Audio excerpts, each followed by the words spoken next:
In the heart of an upscale café, a young blind girl sits alone at a table, fumbling for a Braille menu that isn't there. Her mother, Victoria Bennett, the powerful CEO of a tech empire, has left her behind without a second thought. But when a waitress named Jade notices the girl's distress, she makes a choice that will change their lives forever. Stay tuned to see how one simple act of kindness sparks a chain of events no one could have predicted. Don't forget to hit that subscribe button to follow this incredible story of redemption and transformation. Jade watched from behind the counter, wiping down the gleaming surface of the cafe, but her eyes were fixed on the corner table where Clara sat. The little girl's hands trembled as she searched for something that wasn't there, something so essential to her world that it seemed cruel for it to be missing. A Braille menu. Simple yet so necessary for Clara, who had been left in this unfamiliar world of strangers, unable to see or fully understand the chaos around her. Jade could feel the girl's unease in the pit of her stomach, a gnawing sensation that grew sharper with every minute that passed. She glanced over at her manager, Kevin, who was absorbed in his phone, his face a mask of irritation. "Has anyone taken table 7 yet?" Jade asked, her voice gentle but firm. Kevin barely looked up, his thumb still moving across the screen. "VIP customer. Wait for Mrs. Bennett to come back," he muttered, not bothering to explain more. But Jade knew exactly who Mrs. Bennett was. The CEO of Bennett Technologies, Victoria Bennett, the woman whose face graced the covers of business magazines, the woman who ruled the tech world with an iron fist, a woman who was known to be as ruthless as she was powerful. No one dared to question her or challenge her in any way. But something about this situation felt different. Clara wasn't just another child. Her stillness, her trembling hands, and the growing fear in her whispered words, "Mommy, come back soon.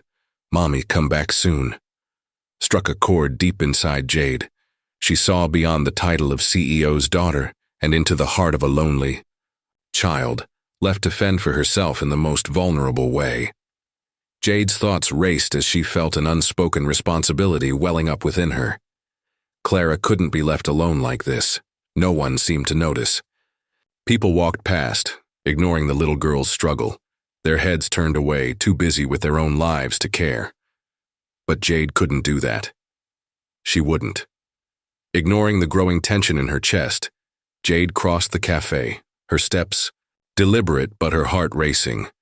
The other customers' eyes pierced through her like daggers, but she didn't care. She wasn't just a waitress anymore. She was about to do something that could change everything. As she reached Clara's table, she bent down and smiled softly. "Hello, friend," she said, her voice warm but firm enough to ease the tension in the air. Clara froze for a moment, her head tilting as if she were trying to place the unfamiliar voice. "I'm here to help," Jade continued, her words gentle but confident. Clara's body stiffened, a small gasp escaping her lips. "Where's my mom?" she asked, her voice trembling. "She's not back yet, sweetie. I'm a waitress here," Jade explained. "Can I help you clean that up? And maybe bring you something while you wait?" Clara hesitated. Jade could see the conflict in her eyes, the fear of her mother's anger, the hesitation to trust anyone. But she was so alone, and Jade saw that clearly. Slowly, Clara's shoulders relaxed, and a small, tentative smile crept onto her face. "I'm Clara," she whispered. "I knocked the flowers over. Mom's going to be mad." Jade chuckled softly, wiping up the water with a cloth, her hand brushing against Clara's. "Accidents happen. You can't even see it anymore," Jade said reassuringly. Clara's eyes, hidden behind dark sunglasses, darted over to Jade. "You're lying," she said with a shy but knowing smile. "I can't see, but I know when adults lie to make me feel better." Jade blinked, momentarily taken aback by the sharpness of Clara's insight. Smart girl, she thought. Jade's heart softened, the weight in her chest lifting as she realized how incredibly bright Clara was. How much potential this little girl held inside her, even if the world refused to see it. "Okay," Jade said, laughing quietly. There's a little stain, but nothing serious. How about some hot chocolate while you wait? I promise I won't tell anyone." Clara's eyes lit up. A genuine wide smile spread across her face as the offer of hot chocolate broke through. Her anxiety. "Really?" she asked, the excitement in her voice so palpable that it almost made Jade forget where she was. "I can have hot chocolate?" "Of course," Jade said, feeling an unexpected warmth fill her chest. "And maybe some cookies too?"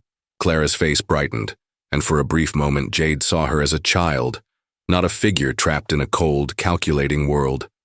Jade served the hot chocolate, placing it gently in front of Clara, guiding her hands to the cup and explaining the flavors. As Jade sat down with Clara, she found herself lost in the conversation. They talked about books, about Braille, about music. Jade shared stories of her younger brother, Daniel, who was also blind. "He's a prodigy," Jade said with a proud smile. "He plays the piano like no one else." Clara's eyes seemed to brighten behind her glasses, her body language shifting from tense and fearful to relaxed and engaged. Jade had only been sitting with her for 15 minutes, but it felt like a lifetime. For the first time, Clara wasn't just waiting for her mother. She was living in the moment, feeling the warmth of real connection. Little did they know, outside, a black Mercedes had pulled up to the café.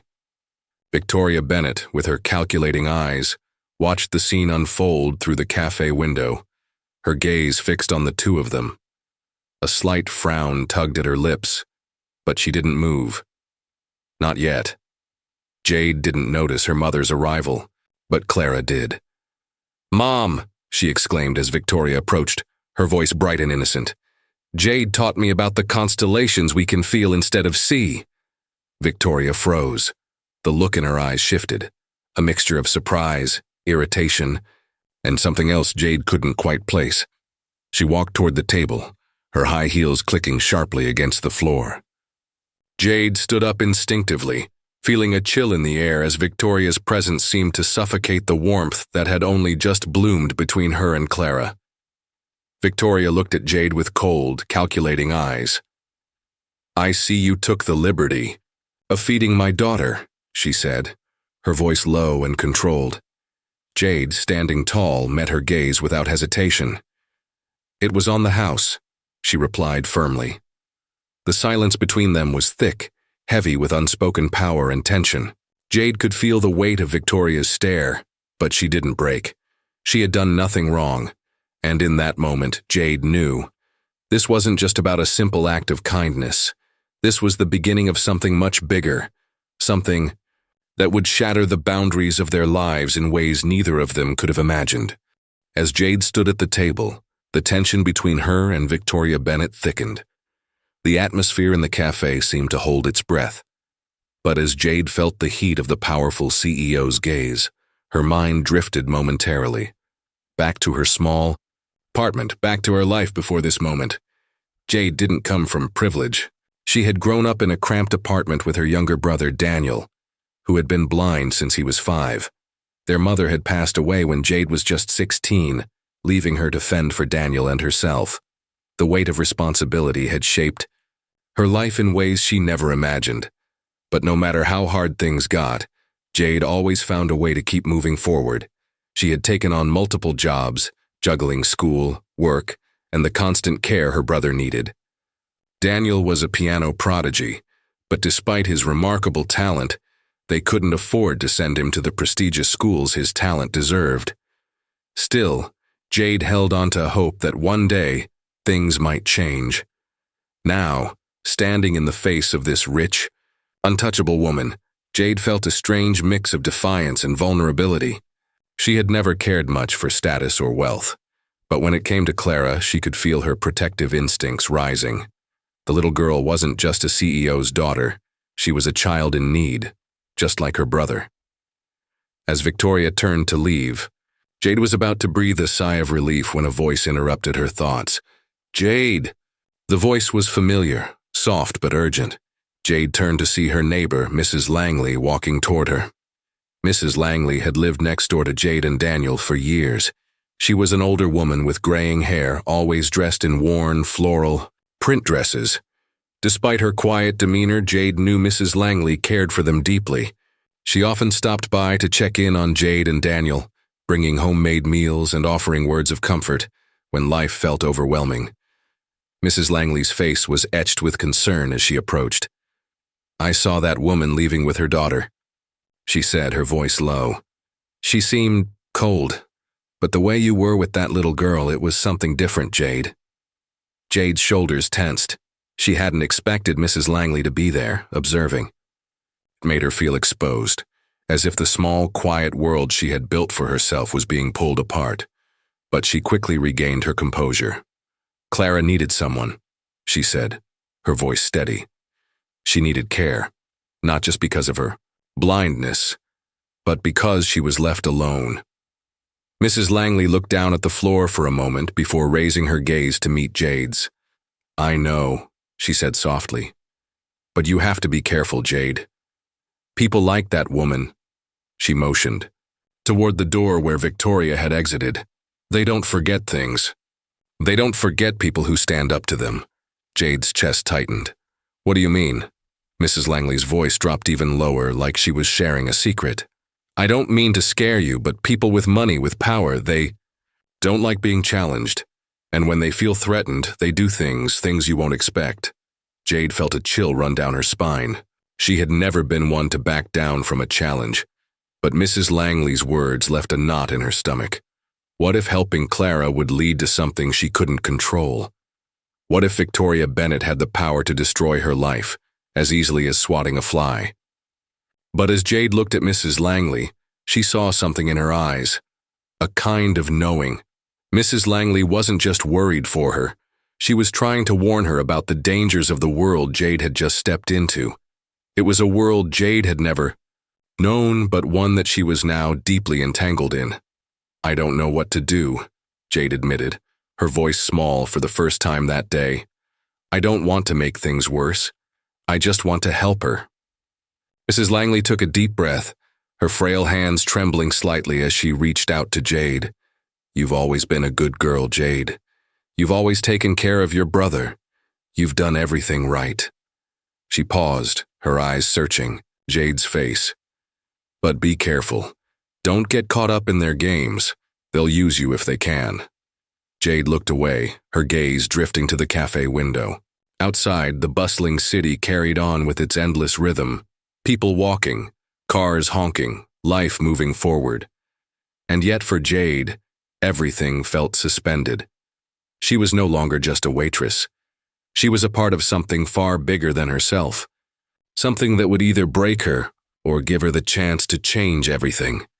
Her thoughts were interrupted by the ringing of her phone. She quickly glanced at the screen. It was an unknown number, but she answered anyway. "Hello? Jade Robinson?" The voice on the other end was formal, businesslike. "This is Margaret Chun, legal assistant to Mrs. Victoria Bennett. Mrs. Bennett requests your presence for a meeting tomorrow morning at 9 a.m. Jade's heart skipped a beat. This wasn't a casual invitation. She had heard enough to know that when Victoria Bennett made a request, it wasn't just an opportunity. It was a demand. Her mind raced as she processed the situation. Victoria had noticed her. Not only that, but she wanted something from her. Was this her chance to make a difference in Clara's life? Or was she being pulled deeper into a web she didn't understand? She glanced over at Mrs. Langley, who had been watching her carefully. "What should I do?" Jade whispered, the weight of the decision heavy on her shoulders. Mrs. Langley gave her a gentle but knowing smile. "You'll figure it out, Jade, you always do." The call ended, and Jade stood there, her fingers still gripping the phone. The world outside the cafe window seemed so distant now. Her next steps would determine everything. Would she be the one to save Clara, or would she become just another pawn in Victoria Bennett's game? The choice was hers, but with every step, the tension in her chest grew. Whatever happened next, she knew this. The path ahead was filled with danger, but it also held the promise of something she had longed for. An opportunity to change the course of their lives forever. And no matter the risk, Jade would not back down. She couldn't. Not when Clara needed her. Not when she finally had the chance to make a real difference. The next morning, the air was thick with anticipation as Jade stepped off the bus and made her way to Bennett Technologies. She had spent the entire night tossing and turning, replaying every moment from yesterday over and over in her mind. The fear she'd felt when she first met Victoria Bennett was still fresh, but now there was something else, a gnawing feeling deep in her gut, telling her that today would be the turning point of her life. Her steps were slow, deliberate, as she approached the towering glass building that was Bennett Technologies' headquarters. The place loomed above her, a symbol of the power and wealth that Victoria wielded. The massive glass doors slid open with a soft hiss, and Jade stepped inside, her breath catching in her throat as the cool air hit her skin. She had never been in a building like this before. The marble floors, the sleek modern furniture, and the rows of polished glass windows made everything seem so sterile, unfeeling. It felt like a place where people came to forget about the world outside, a place where human connections were lost in the pursuit of success. As she approached the front desk, the receptionist, a sharply dressed woman in her 30s, looked up from her computer screen.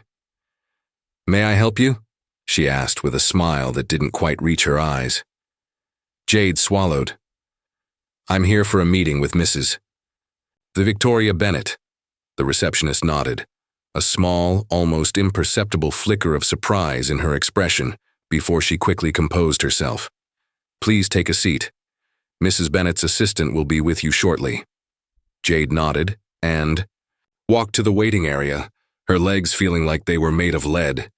She sat in a plush chair, her hands clenched tightly in her lap. The waiting room was immaculate, filled with art pieces and plants, but Jade couldn't shake the feeling that she didn't belong here. This wasn't her world. She didn't belong in the company of these people who had everything: wealth, power, control. Her phone buzzed in her pocket, snapping her out of her thoughts. She glanced at the screen and saw a message from Daniel. "Don't forget, sis. You've got this. Just remember who you are." She smiled softly, her heart swelling with love for her brother. Daniel had always been her rock. He had never once complained about their circumstances, about the struggles they faced together. His unwavering support was one of the few things that kept her grounded. Just then, the door to the office opened, and a woman in a sharp business suit stepped out. "Ms. Robinson?" she asked, her voice professional but warm. "Mrs. Bennett is ready to see you now." Jade stood up, her stomach flipping in nervous anticipation. She followed the assistant through the hallway, her footsteps echoing off the polished floor. The air felt charged, and Jade couldn't help but feel like she was walking into the lion's den. Every step she took brought her closer to a confrontation that she couldn't avoid any longer. The door to Victoria's office opened, and Jade stepped inside. The office was exactly what she had imagined: sleek, modern, and imposing. Floor-to-ceiling windows stretched across one wall, offering a breathtaking view of the city below. But the view didn't distract Jade. Her focus was on the woman sitting behind the massive desk, Victoria Bennett. Victoria didn't look up immediately. She was reviewing a set of documents, her face perfectly composed, as always. Her flawless makeup, sharp features, and impeccable posture radiated power. But as Jade stood there, waiting, she couldn't help but notice a faint flicker of tension in Victoria's shoulders. For the first time, Jade saw something other than the perfect facade of control. It was a brief moment, but it made her feel like there was more to this woman than just the cold exterior.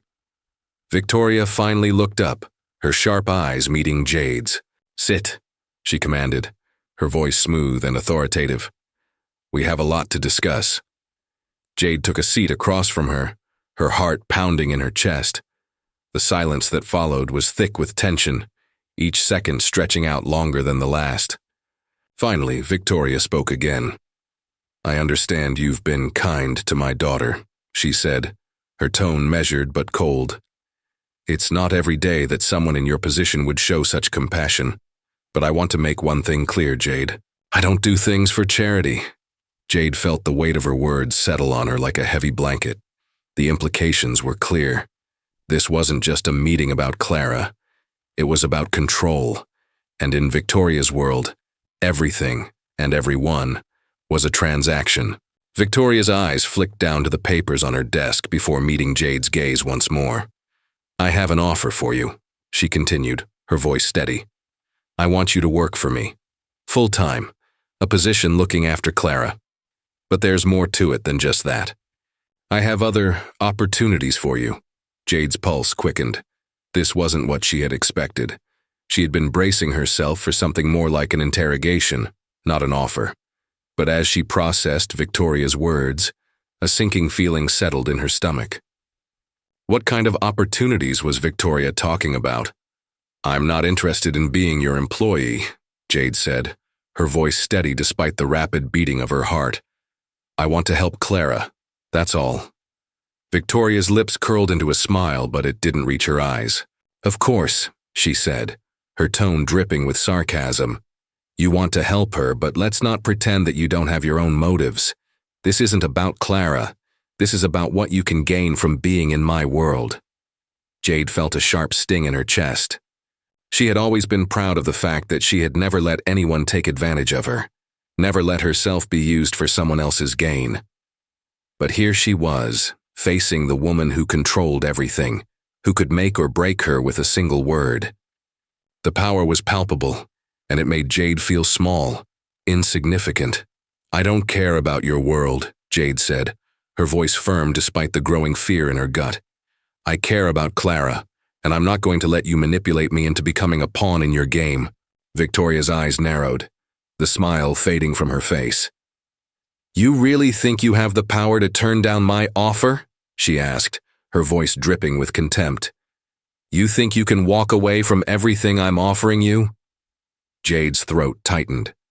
She had never been more aware of the vulnerability in her position, but she couldn't back down. Not now, not when Clara needed her. "I'm not interested in your offers," Jade said, her voice quiet but resolute. "I'm here for Clara. And if that means walking away from everything you're offering, then so be it." The silence between them was deafening, the tension thick and suffocating. Victoria stared at Jade for what felt like an eternity, her eyes cold and calculating. Then slowly, she leaned back in her chair and folded her hands in front of her. "You have no idea what you're up against, do you?" Victoria said softly. "You're playing a game you can't win." Jade didn't respond immediately. She knew she wasn't in control, but what she also knew, deep down in the core of her being, was that she couldn't turn away now, not when Clara was counting on her. "I'll take my chances," Jade said quietly, her voice steady and unwavering. Victoria's expression darkened. "We'll see about that," she said, her voice low and dangerous. "You think you can walk away from me, but I promise you, Jade, no one ever does." With that, Victoria stood up, her posture regal and unyielding. "Goodbye, Jade," she said, her tone cold. "And remember, everything I give you, I can take away just as easily." As Jade left the office, her mind raced. She had just made a powerful enemy. But she wasn't afraid. No, Jade wasn't afraid of Victoria Bennett.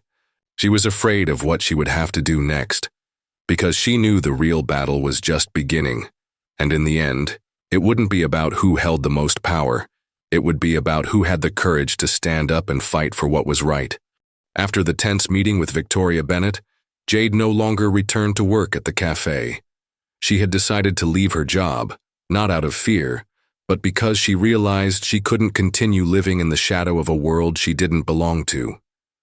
Everything in Jade's life changed the moment she courageously stood up to the powerful woman, and she knew that this decision would be a turning point in her life. Jade did not abandon Clara. She was not someone to submit to power or threats. She continued to work hard, determined to care for and protect Clara from a world full of coldness and selfishness. One day, Jade received a call from a charitable organization that supported children with disabilities and their families.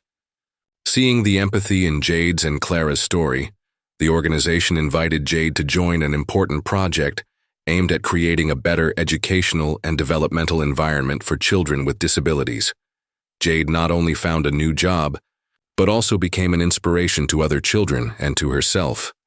Throughout this time, Clara gradually overcame the fear and loneliness she had once experienced. She was no longer just a blind child abandoned by her mother, but a confident, strong young girl who understood her worth and knew that she could change the world, even with small gestures. With Jade's help, Clara joined music classes for children with disabilities, where she learned to play the piano, something she had always dreamed of but never knew how to achieve. Clara not only learned music but also learned to live with trust and hope. As for Victoria Bennett, although she never directly confronted Jade again, her decisions and actions left a deep mark on Jade's life. Jade's humility in the face of challenges and her determination showed Victoria that sometimes compassion and courage can surpass what money and power can buy. The great lesson this story aims to convey is the power of kindness and courage. Jade taught us that it is never too late to do the right thing, no matter how harsh the circumstances may be. Sometimes, even small choices, like stopping to help a child in need, can change an entire life. And although life can be full of challenges, determination and kindness are always the guiding light that helps us find our true purpose. In the end, Jade was not only the one who saved Clara, but also the one who saved herself. She found her inner strength and grew into an independent, strong woman who always stood up for what was right. And no matter how Jade and Clara's story ends, the values they inspired will always remain in the hearts of those who dare to step out of their comfort zones and do what is right. The story concludes, but leaves behind a great lesson. Only perseverance and kindness can change the world, even if we are just ordinary people.